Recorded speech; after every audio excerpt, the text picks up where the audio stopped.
All right, welcome back to another episode of the Goonery. We have another interview lined up on this episode with Ike Hartman. Ike is a senior out at CU Boulder, works there on their paper, one of the assistant sports editors, and apparently a big Yankee fan. So we're happy to have you here today.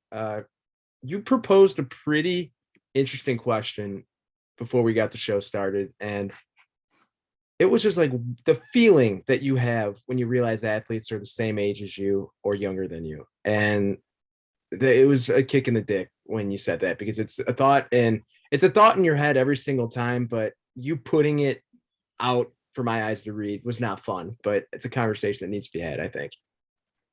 It's just a sad realization every sports fan has to go through at one point. Like, it's just like, wow, my favorite player is my age. And it's just like you sit there and you're just like, I could be doing that, but I'm not. It's a little harsh. I guess I came to the realization when I was watching RJ Barrett. He hit the game winner against the Celtics, and I was just talking to my dad. I was like, he's like my age. And then I looked it up, and he was younger than me, and it just hit me. I was like, oh no. Like, I guess I'm really am a fan now. Like, that's just the epitome of my sports expertise now. Yeah, I think for me, the first time I had that moment was my freshman year down in Illinois, sitting in my dorm room, watching the national championship game and realizing that Trevor Lawrence is being pegged as the next great NFL quarterback at 18 years old when he is roughly 6 or 7 months older than I am. And that was that moment for me where I was like, oh shit. And then Zion Williamson, same year, freshman year. Zion is 18 days older than I am. And, Zion is, we can make all our jokes about him now. He's one bowl of gumbo away from being a right tackle for the Saints, whatever you want to say. But he was a star at Duke. He was an absolute star at Duke. He was, I would argue, in 2018, winter 2019, the biggest sports star on the planet with the media coverage he was getting down at Duke. And then you're just like, holy shit, I'm sitting in my dorm room betting on his team while he is out there with the entire world watching him. It just, Brandon, I'm sure you've had those moments too, where you're just like, good God. Zion is the perfect example, especially when he was in Duke. The dude was an absolute unit. He looked like a guy that, you would think if you just saw him on the street, just randomly, or just see him playing pickup basketball, you'd be like, this guy's played in the league before. Not college, but in the league. He probably went from high school to the pros type of like build. So that was the moment. And then I'm a heavy NBA 2K player, which means I love misery. So the previous the cover for this year, 2K22, is Luka Doncic. He's 22 years old. I'm turning 25 in 2 months. And just to see that this guy is 22 years old on a NBA 2K cover, the closest I'll get to that is my player getting a 2K cover in the game. And even that's hard because 2K does everything difficult to get you VC points. So it's just one of those realizations that, I may not be that talented to be as gifted as them. But in my own little way, I am gifted. And I'll just accept that. That if that's going to make me happier, then I'm just going to go with that. Exactly. It's definitely something you got to accept. It's just like the wonderment of like the athletes. It's just like, it's gone. You're just like, they're another person, like just another guy walking down the street. And it's just like, it also hit me when I was watching El Clasico today, when I was watching Barcelona versus Real Madrid. And there was just 4 teenagers on the field, or at least 3, I guess, Ansu Fati, Gavi, and Pedri, who are all 19 years and younger. And they're all just like grown men running around the pitch. And I'm just like, it honestly makes me sad.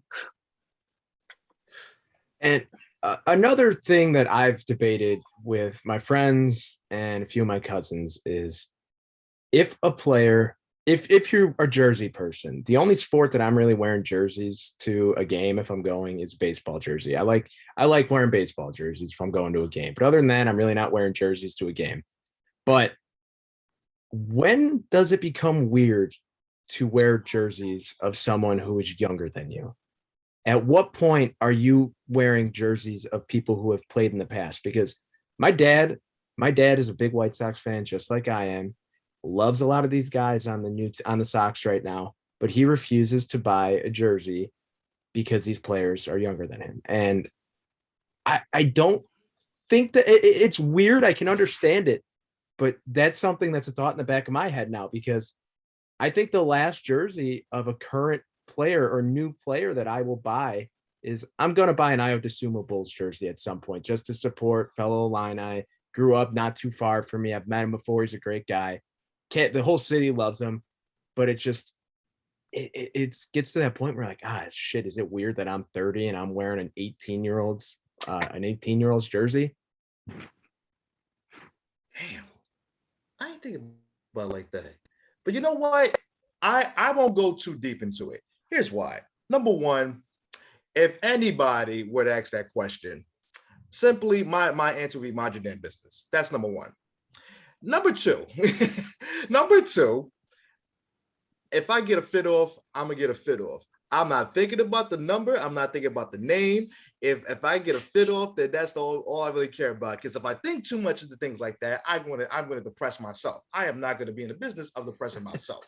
So, if like I said, if someone asks me, I'm like, listen, you ain't got this jersey. You ain't paid the money that I paid. I don't think you got the money that I paid for this jersey. So let's keep that over there and let me rock my fit how I want to. I 100% agree with that. And I think that also goes into the argument of like people calling out like people for wearing different like teams. Like I love the Yankees. I have a cool Orioles hat that I like. It's all orange. It's like if I got my fit and like it matches, like who cares who I like? It's a part of my fit. And I feel like that kind of went with it. I'm so glad you brought that up because if you watched the episodes of this podcast from going way back then, I always got a different team hat on. I am over 100 fitted. Keep in mind, I'm a Cardinals fan. And out of the 100 plus that I have, I only have about 7 Cardinal fitteds. And reason is because it kind of feels weird when you're like kind of, just boxed in with just one team. I like listen, I'll be the first to tell you. I can name almost everybody on the roster. It doesn't mean like it doesn't make me less if I wear a different team's hat.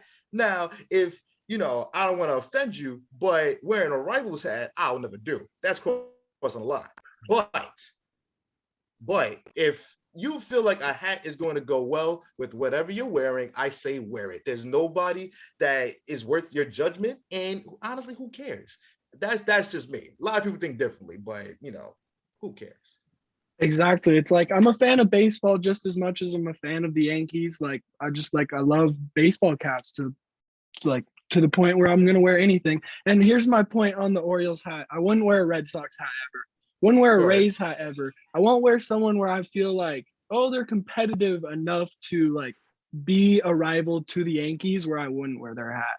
So I think it's like a little brother. Like the Orioles aren't near enough to the Yankees to where I would not wear their gear. But yeah, I understand that. I feel that. That's a good point. That's a good point because I was considering wearing a Pirates hat at one point. But I feel like if I do purchase one, there's a lot of good pirate hats out there. Yeah, I feel like if I do purchase one, I feel like the next season they're gonna run off 16 straight on us, and I'm gonna want to burn it afterwards. So I'm stay away from that. I'm not gonna waste money around here. I got to ask, with you being from Colorado, you kind of mentioned before the show that you're a big Jeter fan. Is Jeter the main reason that you became a Yankee fan? Jeter was like my grown man crush growing up. He was like the epitome of like a baller on and off the field. He was slaying with the models, and he was just like that classic baseball player who I always grew up and modeled my game after. So yeah, he's pretty much the reason I became a Yankees fan, but I've stayed pretty loyal. So not like the only reason, definitely. I have to ask a question, and I got to take it here. I'm sorry I have to do this. Please forgive me. But with the Yankees coming up short, to you, as a guy who seems like an avid watcher of the team, what do you think is missing from the team? It's just like, I guess just like team, like chemistry. Like they just fell short. Like everything, they have the talent. like across the pitching lineup, across the bullpen, across the field, across the backups. Like they've shown that in the past 4 years where their backups are getting them to the playoffs. It's just like when it comes down to the playoffs, they're just not a high chemistry team that has that like mojo to get over that playoff hump and get there. They have the talent. It's just like whether they want to play together and whether the pieces fit together. Like they could bring in Correa this year, which would make them a better team, but I very well thought they could win the World Series last year with their talent. So it's just like how their talent comes together, really. Like Stanton and Judge were healthy last year, and they had one of their worst years. So it's just how they play together, really, in my opinion. Now, do you think that's a reflection of Aaron Boone? Aaron Boone, I got a lot of opinion on him. It's just, I think maybe like the flexibility of him and him being a player coach and letting him like the players kind of like have those off days when they don't really need it and stuff, maybe like contributes to their lack of contusion between each other, but not horribly, I'd say. So I'm of the opinion that the Yankees are a lot further away from a World Series title than people tend to think they are. One, I just don't think that their pitching rotation is as deep. I mean, yes, you have Garrett Cole. Garrett Cole is one of the best pitchers in baseball. There's really no doubting that. I mean, granted, his numbers deteriorated a little bit after the spider tech stuff came out, but most pitchers across the league did. You can't really say anything about that. But then after that, in your rotation, I mean, you got Severino, Taliesin. Is Kluber still there after this year? Kluber's gone. Taliesin and Tyone, is that Tyone. Yeah. And then I think we re-signed Domingo Herman. So we're looking to fill another, like, our biggest hole right now besides shortstop is our number 2 pitcher. So yeah, I agree with that. I think the problem with the Yankees too is they have all this talent. They do. They have undeniably but they have so much money locked up into a few guys that just gives their roster such little flexibility at this point, where I think that's what's going to cause it to come crashing down and this core not reach their potential, which, I mean, it's a shame because you grow up hating, like if you're not a Yankee fan, in my opinion, you grow up hating the Yankees. Brandon, I'm sure you could reiterate that more than I can, being from New Jersey. But yeah, somewhat. I mean, I wasn't that guy, but I knew a lot of people. Yeah, and I think that it's just the Yankees are finally at that point where they can't buy everyone, in my opinion. That's my opinion. And granted that I wish the White Sox could buy everyone like the Yankees have for decades on decades, because I get excited over we talked Brandon and I in our last episode about Drake LaRoche, who was Adam LaRoche's 14-year-old son at the time. That was a White Sox storyline at one point because he was in the clubhouse too much and he ended up retiring. Like, it's just, that's what I have to look forward to in the offseason, where the Yankees are always in on the top free agents. So I'm jealous of that. You can't buy the chemistry or the streaks at the end of the season. It's entirely true, and I've seen it happen the past 8 years of my life, and it's pretty depressing now. We get all the good players, but then they just don't perform. So I have to ask you a question. I see 2 pictures in your background of one Tim Tebow. Now, I don't know if you know this about me, but I am a very avid Tebow hater. Now, I want you to sell me on Tim Tebow. Whatever it is, try to sell me on Tim Tebow. Okay, I'll start on Tim Tebow real quick, 30 seconds. So I think it was overtime. I don't know which year, 2015, something like that, against the Steelers. Broncos versus Steelers, overtime playoffs, wild card game. It was like a 17-yard slant to Demaryius Thomas, and then the rest of the game's over. That's the only thing I can sell you on Tim Tebow. This is 12-year-old Ike's doing right here. That's the only reason it's there. That's all the good things I have to say. You know what? I respect it, because as a fan, there's not much there, but you like him, and because you have good memories of him, I'll accept it. That's all I have. Good memories, and one good memory actually. So I just looked up the box score from that game. It was 29-23 Denver final, and Tim Tebow went 10 of 21 with 316 yards and 2 touchdowns. less than 50% completion percentage. Sounds about right for Tim Tebow. And shout out to Demaryius Thomas, RIP, 4 catches for 204 yards and a touchdown. Dang. I do remember watching that game very vividly, and I could not believe my eyes when that happened because to this day, I do not understand how Tim Tebow was a first round draft pick in the NFL, but I don't hate Tim Tebow as a guy. I'm not going to go that far. I tend to like Tim Tebow. I think he's a good analyst on the SEC network. I tell you this, after that game, I was ready to take ESPN off my channels package. Because I just knew. I knew what was going to happen. I knew what was going to happen. And then you had people on ESPN, NFL Network, it didn't matter who it was, trying to talk themselves into thinking Tebow was going to go into New England that next game and win. And then what happened? Everything went downhill from there. But I won't even go there. So Brandon, no, I was just gonna say Brandon went on his Tebow slandering. I slandered the Yankees. Just wanted to give you, if you would like, the platform to slander whatever team, athlete, whatever you would like at this time, just so we're all on the same page here. So you're not both White Sox fans. You're both Bears fans? Correct. Oh, okay. I was gonna say how was the Tatis trade, but then that wasn't gonna incorporate both of you. I guess I could get some Cardinal stuff in there. You're a Cardinals fan, right? Correct. All right. I don't know. I guess I'll stick with Bears stuff. Let's think. One of my friends is a Bears fan. I always talk shit, so I don't know why I'm coming up blank here. I guess all I have, or the biggest thing is talking shit about the first round pick. It's all the Giants, and I'm pretty happy about that. Y'all better make it count. Because I'll tell you, my friend who was a Giants fan was rooting against us the entire season. So they get that little measly draft pick that they get in the top 10, get two top 10 picks, whatever. Y'all better make it count because y'all have a lot of work to do. So y'all better do something with that. Yeah, from the outside source, do you guys think we go quarterback with one of those? I don't. I think it's such a weak quarterback draft class. Yeah. Like I think that. I mean, I don't even know if I was a team looking for a quarterback right now this offseason. I think I'd be looking to trade for someone more than anything and just use that as a stopgap because I personally think the best quarterback in this draft, crazy enough, is going to end up being Sam Howell out of North Carolina. I think so, but then that could also turn to Mitch Trubisky.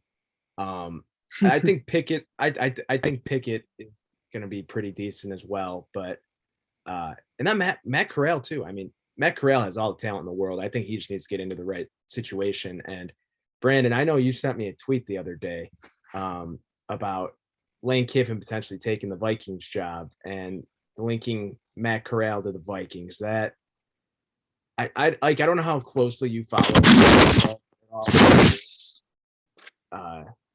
but I think that would be such a disaster.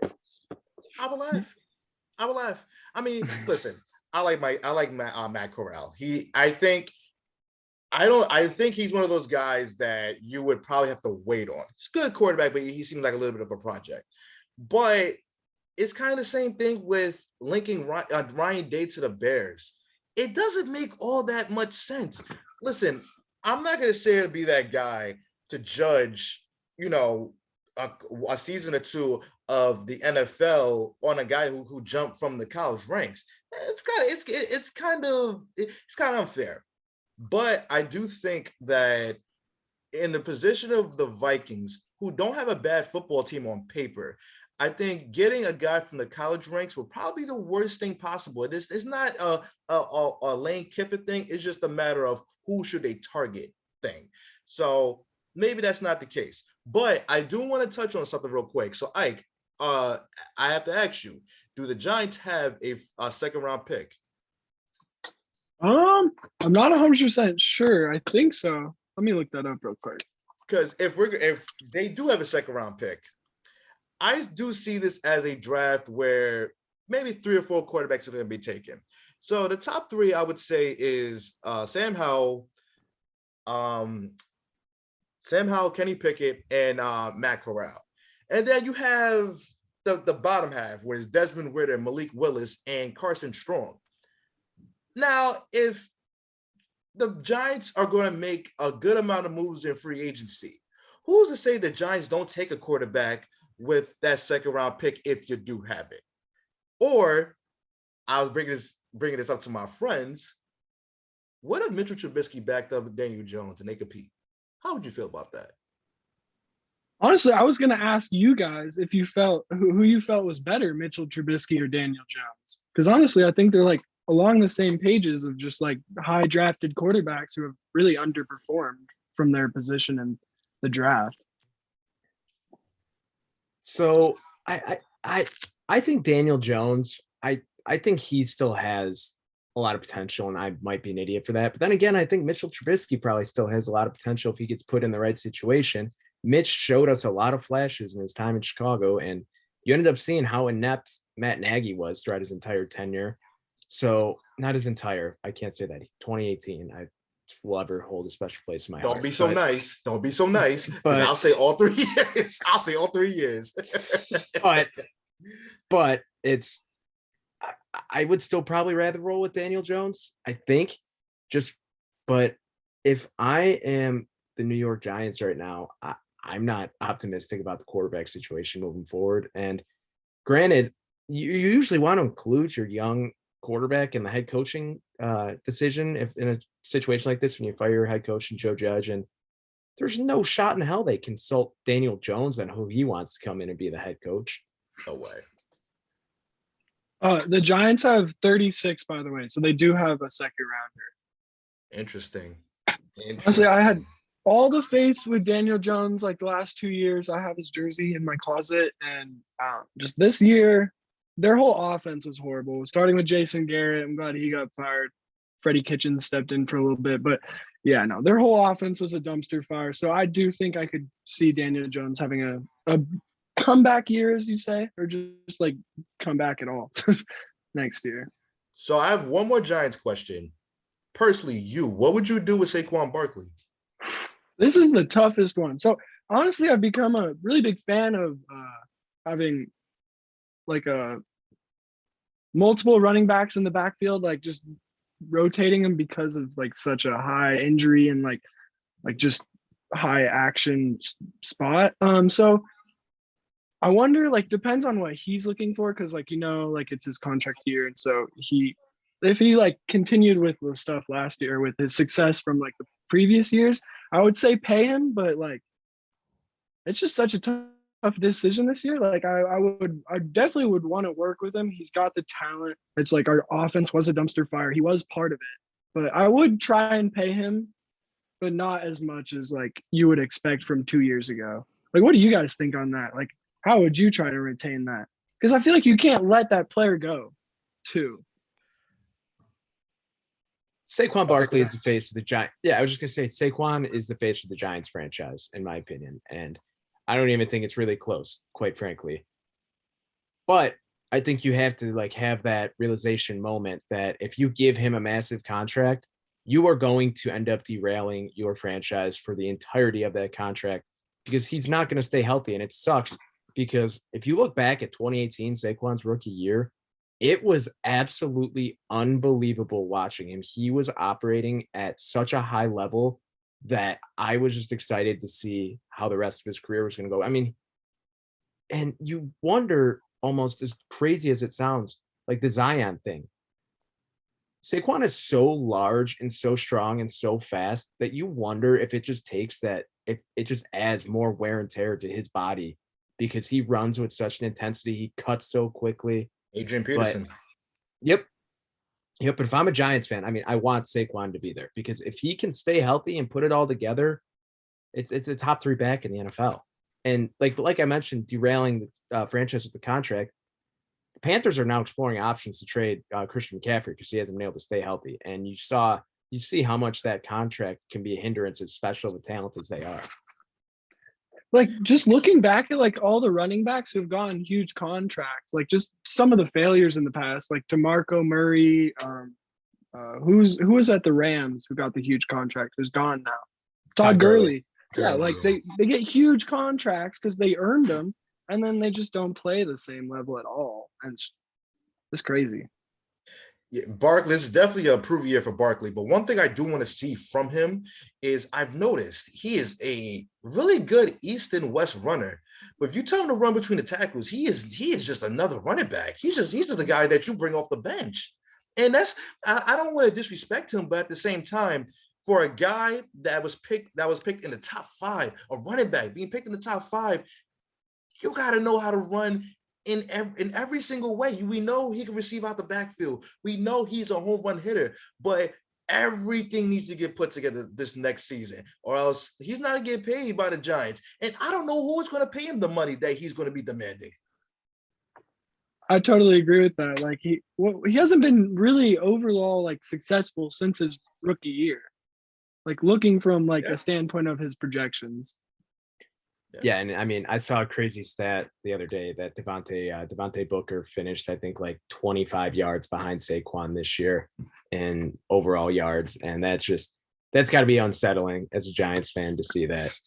It's horrible because you're seeing like players like Devontae Booker succeed in the running game with the same system, and you're like, why can't Saquon do the same thing?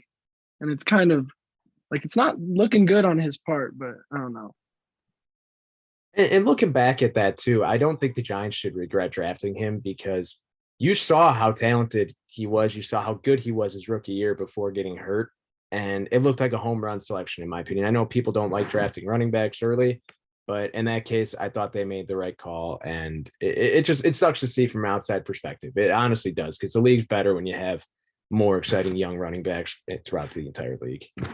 And it's not often that you're going to see any team pass up on what they perceive as a generational talent too. So you can't really fault the Giants for that. I agree with that. Mm-hmm. I definitely would take him again because like I feel like the other guy was like Sam Darnold, who everybody wanted, and look at him now. So there was a good lane for that draft, and there was a bad lane. Jets took it, and the Cardinals took it, unfortunately, with Josh Rosen. So yeah. So before we wrap up here, Ike, just while we stayed on the topic of the Giants, do you have a wish for to fill the head coaching position?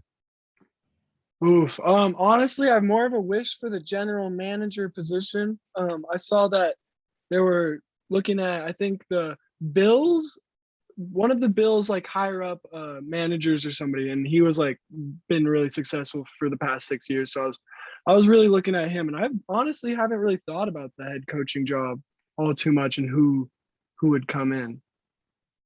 Now, before we wrap, would you want to go offensive or defensive? For like a specialty coach or like for head coach? I feel like we have Patrick Graham as our defensive coordinator. So honestly, offensive side, because I think our defensive side has been kind of the more solid, definite side for the past few years. Yeah. Honestly, thinking like Eric Bieniemy from Kansas City. He's a CU alum. I really like him, and he's done amazing stuff with Kansas City. So honestly, he would probably be my top prospect. Okay. Yeah, and I think Bieniemy is a great candidate, but I'm just going to say after the last 4 years we've had, be careful with Andy Reid's offensive coordinators. That's all I'm saying. I'm tired of the Bill Belichick's special team coaches that we keep getting. Never listen to that guy again. I can't say I blame you. I don't know if you guys saw this, but I saw the tweet earlier today. Joe Judge has been coping with being fired he had dollies of cases of beer wheeled up to his front door this morning and a ton of pizza too. So Joe Judge is going through it right now, it seems. Assholes do asshole shit. That's all I got to say about that. He's going to lose this breakup, definitely. Man, am I glad he's out of there. What, are the Giants the worst team in the NFL in the past 3 years, like record-wise? I thought I saw that stat.